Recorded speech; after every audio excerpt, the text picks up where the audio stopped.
Hello बच्चों, देखिए चर्चा आपके निर्देशांक ज्यामिति के बारे में हो रही थी। हमने दो बिंदुओं के बीच की दूरी का फार्मूला आपको बता दिया था। अब आगे चलते हैं अगली प्रश्नावली की तरफ। एक्सरसाइज 7.2 के बारे में बात करेंगे। तो पहले उससे संबंधित सूत्र आप देख लीजिए, तब आगे चलते हैं। थोड़ी सी पुरानी चीज़ एक बार फिर आपको बता देते हैं कि जब भी किसी बिंदु का निर्देशांक लिखा जाता है तो निर्देशांक कैसे लिखा जाता है? भुज कामा कोटि। भुज को यक्ष से लिखते हैं, अगर आपको अननोन है तो यक्ष लिखेंगे, और कोटि को वाई से लिखते हैं, अगर वो अननोन है आपको नहीं मालूम तब की बात। वो एक्स कामा वाई लिखते हैं, यक्ष वाई लिखा जाता है। और यक्ष अक्ष पर जब निर्देशांक लिखा जाता है, यक्ष अक्ष पर, तो निर्देशांक क्या होता है? यक्ष अक्ष पर, एक्स अक्ष पर निर्देशांक किसी बिंदु का जब लिखा जाता है तो यक्ष अक्ष पर जब किसी बिंदु का निर्देशांक लिखा जाएगा तो यक्ष कामा 0 लिखा जाएगा, और वाई अक्ष पर जब निर्देशांक लिखा जाता है तो 0 कामा वाई। यानी एक्स अक्ष की बात करें तो एक्स अक्ष पर कोटि 0 होता है, और वाई अक्ष पर बात करें तो वाई अक्ष पर भुज 0 होता है। कोटि मतलब यहाँ वाई हो जाएगा, भुज का मतलब यहाँ क्या हो जाएगा? यक्ष हो जाएगा। अब इसको अगर दूसरी भाषा में बात करें तो यक्ष अक्ष पर, यक्ष अक्ष पर कोटि जो होगा, कोटि मतलब वाई, ये 0, और वाई अक्ष पर भुज यानी यक्ष, ये क्या होगा? 0। इसको आप ध्यान रखिएगा, ये काम देगा आगे आने वाले सवालों में, इसका यूज है। अब आगे आते हैं।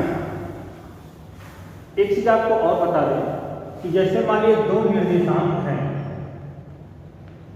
x1 y1 और x2 y, ये इक्वल है, ये इक्वल है, बराबर है। तो बराबर है तो इसका मतलब ये होगा कि भुज भुज के इक्वल हो जाएगा और कोटि कोटि के इक्वल हो जाएगा। This implies x1 equal to हो जाएगा x2 and y1 equal to हो जाएगा y। जैसे मान लीजिए कि किसी दोनों आपस में बराबर है, यानी x y है और ये आपका 5 0 6 दिया है, तो इसका मतलब हो जाएगा x बराबर 5, तुलना करेंगे तो x बराबर 5 जाएगा और y बराबर 6। यानी अगर दो निर्देशांक आपस में बराबर है तो इसका ये मतलब हुआ कि दोनों के भुज बराबर होंगे और दोनों के कोटि भी आपस में बराबर होंगे। अब चैप्टर की बात करते हैं, चैप्टर शुरू करते हैं। हमारा पहला जो फार्मूला है वो आता है मध्य बिंदु, मध्य बिंदु का निर्देशांक। मध्य बिंदु का निर्देशांक कैसे होगा? मध्य बिंदु का कहने का मतलब, इससे मान लीजिए कार्तीय तल पर दो बिंदु दिए गए ए और बी।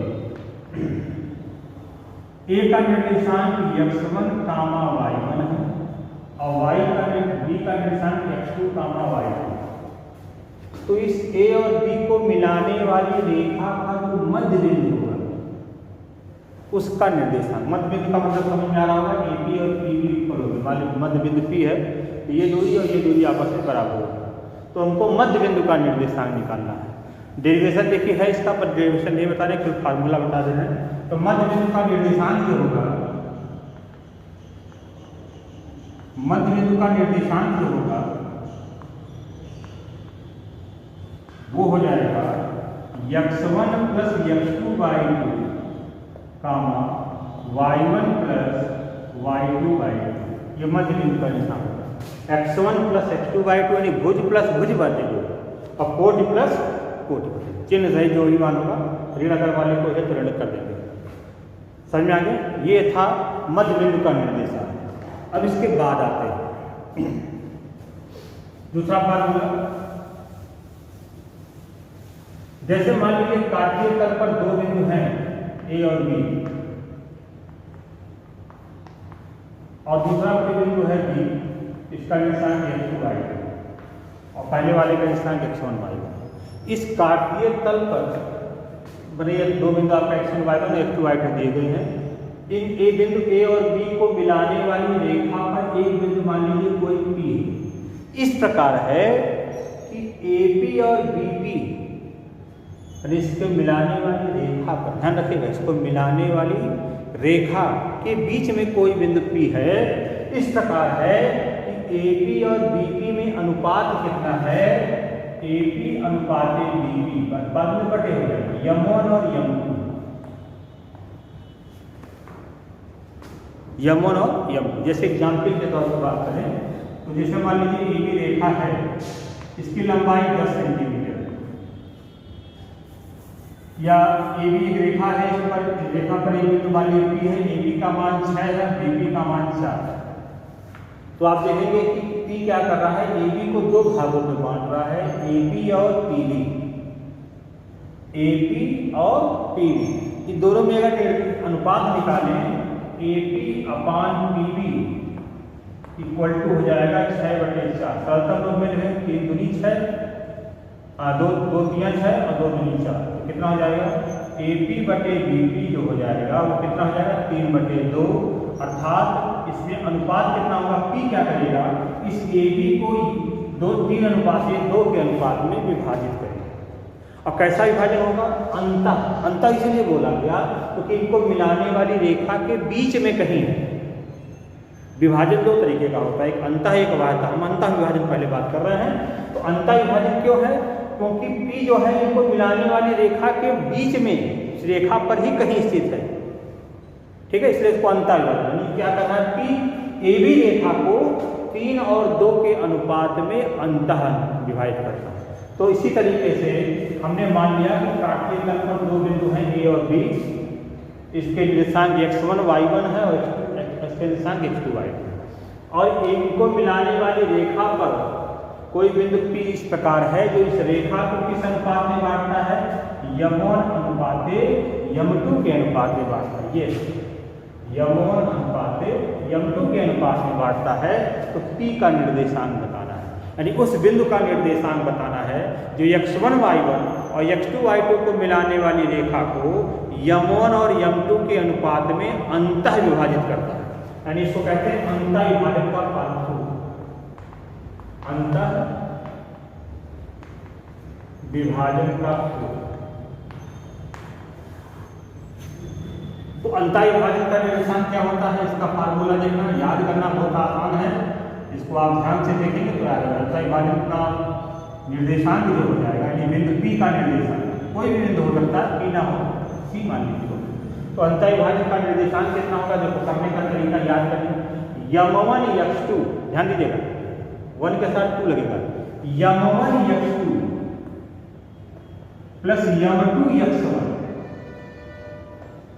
अपान M1 प्लस M2 कामा, ये तो भुज निकल गया। कोटि क्या होगा, कोटि भी सेम इसी तरीके से होगा, जहाँ x1 था x1 x2 था, y1 y2 हो जाएगा M1 y2 M1 y2 और M2 y1 अपान M1 प्लस M2। जिधर पहला बिंदु होगा वो वाला M1 होगा, जिधर लास्ट वाला बिंदु होगा। अब मान लीजिए इधर से हम देखते तो x1 y1 ये होगा, यानी क्या फार्मूला होता है, M1 x2 M2 x1 अपान M1 प्लस M2, और इसी तरह से M1 y2 M2 y1 अपान M1 प्लस M2। ये था अंतः विभाजन का फार्मूला, यानी 2 बिंदुओं को मिलाने वाली किसी रेखा को अंतः विभाजित करने वाले बिंदु का निर्देशांक। समझ में आ गया, ये फार्मूला आप लिख लेंगे, डायग्राम बना के लिखेंगे तो आसान हो जाएगा। अब इसी में एक और है, अगला जो है ये है बाह्यता विभाजन का सूत्र। अगला नंबर है बाह्यता विभाजन का सूत्र। बाह्यता विभाजन का मतलब पहले समझ लीजिए, ये महत्वपूर्ण यही है जो समझना है। बाह्यता विभाजन का सूत्र, जैसे कार्तीय तल पर 2 बिंदु है, इनके निर्देशांक मान लीजिए x1 y1 है और इसका निर्देशांक क्या है, x2। इन बिंदुओं को मिलाने वाली रेखा के बाहर, चाहे इस हो और चाहे इस हो, इनको मिलाने वाली रेखा के बाहर कोई बिंदु मान लीजिए उसी सीध में होगा, ध्यान दीजिएगा सीध में होगा। इनको मिलाने वाली रेखा के बाहर कोई बिंदु है P, ठीक है, वो इसको क्या करता है, तो देखिए P जो है इस AB को 2 भागों में बांटेगा। एक तो आपका AP हो जाएगा, ये AB PP नहीं होगा, P के साथ संगत करेंगे AP, और दूसरा क्या हो जाएगा PP। इसको क्या कर रहा है, M1 और M2 के अनुपात में बाह्यता विभाजित कर रहा है। बड़ा वाला M1 है और छोटा वाला क्या है m, यानी कहने का मतलब AP/BP जो है कितना है m1/m। तो इस बिंदु P का निर्देशांक क्या होगा, ध्यान दीजिए, अगर इधर होगा तो आप इधर ले सकते हैं। समझ में आ गया? तो क्या फार्मूला होगा बाह्यता विभाजन का निशान, बाह्यता विभाजन का निर्देशांक क्या फार्मूला हो जाएगा, बस जहां अंतर विभाजन वाला जो फार्मूला था वहां जो प्लस लिखा था वहां माइनस हो जाएगा। क्या हो जाएगा m1x2, यानी कि वही फार्मूला से मिलेगा m1x2 माइनस m2x1 अपान m1 माइनस m2 जो बड़ा है। अब दूसरा क्या हो जाएगा m1y2 माइनस m2y1 अपान m1 माइनस m2। ये बाह्यता विभाजन का निशान है, सेम उसी तरीके से केवल प्लस के स्थान पे माइनस। इतना समझ में आपको आ गया होगा। अब आगे चर्चा करते हैं। एक चीज अब आपको बता देते हैं, अगला नंबर 4, त्रिभुज के केंद्रक का निर्देशांक।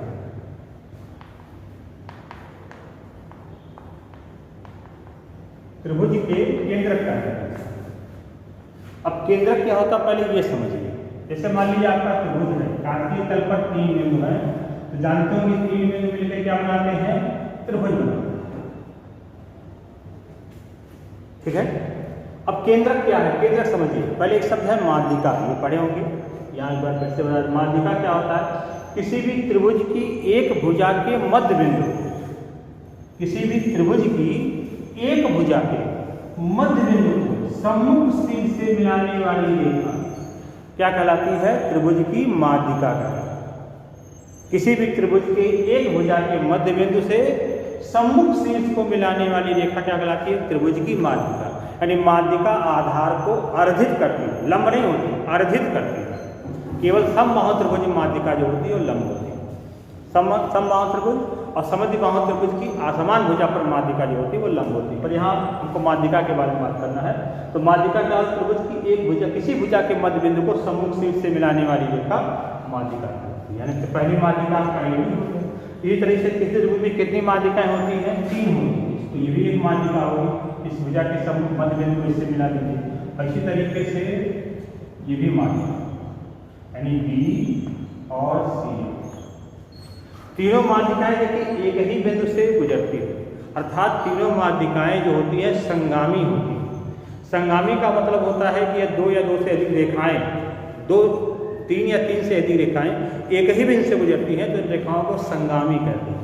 तो त्रिभुज की माध्यिकाएं जितनी माध्यिकाएं तीनों एक ही बिंदु पर कट रही हैं, तो इस बिंदु को क्या कहते हैं, त्रिभुज का केंद्रक कहते हैं। त्रिभुज का क्या बोलते हैं, केंद्रक। यानी केंद्रक क्या होता है, त्रिभुज की माध्यिकाओं का प्रतिच्छेद बिंदु होता है। एक चीज में और खास बात होता है कि माध्यिका जो होती है, पहली बात तो माध्यिका आधार को अर्थित करती है। दूसरा जो होता है केंद्रक जो होता है त्रिभुज का, वो माध्यिका को 2 और 1 के अनुपात में विभाजित करता है। इसमें आप देखेंगे बड़ा कौन है, ये बड़ा है, छोटा है, तो ये आपका 2 हो जाएगा, ये 1, यानी कहने का मतलब AG अनुपात GT जो होगा वो 2:1। इसी तरीके से BG अनुपात G ये 2 होगा, 1, 2:1। और CG अपान GF जो होगा वो 2:1, यानी ये 2 हो जाएगा। और त्रिभुज का केंद्रक जो होता है वो माध्यिकाओं को 2 और 1 के अनुपात में अंतर विभाजित करता है। तो हमको हमारा प्रश्न क्या है, हमारा ये प्रश्न नहीं है, हमको केंद्रक के बारे में चर्चा करनी है। तो अगर मान लीजिए किसी त्रिभुज के तीनों शीर्षों के निर्देशांक दिए गए, मान लीजिए त्रिभुज ABC है, इसके शीर्षों के स्थान x1 y1, x2 y2 और x3 y3। त्रिभुज के तीनों शीर्षों के निर्देशांक आपके दिए गए, तो हमको इसके केंद्रक का निर्देशांक बताना है। केंद्रक मतलब माध्यिकाओं का प्रतिच्छेद बिंदु बताना है। तो त्रिभुज के केंद्रक का, केंद्रक को कैपिटल T लिखा जाता है। तो केंद्रक का निर्देशांक, त्रिभुज के केंद्रक का जो निर्देशांक होता है वो होता है x1 + x2 + x3 y3 और y1 plus y2 plus y3/3 क्या आ जाएगा, x1 plus x2 plus x3/3 और y1 plus y2 plus y3/3। तो 4 फॉर्मूले बता दिए मैंने। मध्य बिंदु का प्रमेय, मध्य बिंदु का निर्देशांक, अंतःविभाजन का निर्देशांक, वाह्यता विभाजन का निर्देशांक और त्रिभुज के केंद्रक का निर्देशांक। इसका काम इस 7 प्रश्नावली जो 7.2 है इसमें इसका प्रयोग होगा। पहले फार्मूला आप लिख लीजिएगा, कल जब वीडियो भेजा जाएगा तो उसमें एक्सरसाइज 7.2 लगाया जाएगा। आप लोग NCERT वाली किताब फिलहाल अभी आप ले लीजिए, जब आप स्कूल खुलेगा तो फिर आपको बालाजी प्रकाशन से ही पढ़ाया जाएगा। तो फिलहाल इसको पहले आप सूत्र लिख लीजिएगा, तो आगे की चर्चा कल होगी। धन्यवाद।